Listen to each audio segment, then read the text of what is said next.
is a guide on how to replace chemicals on the LXn or LXGN series dish machine.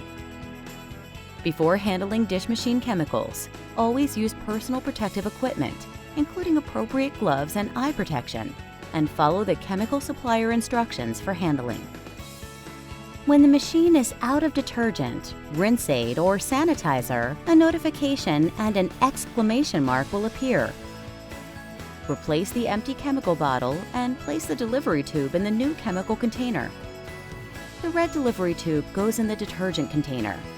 The blue delivery tube goes in the rinse aid container. On the LXnC chemical sanitizing unit, the white delivery tube goes in the sanitizer container. For Advances models, which are equipped with an automatic deliming system, the black delivery tube goes in the delimer container. Note, no low chemical notification is available for delimer. Be sure to push the delivery tube standpipes completely to the bottom of each container.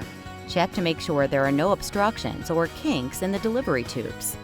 When using chemical bottles with automatic dispensing caps, make sure the cap is tightly secured to the bottle.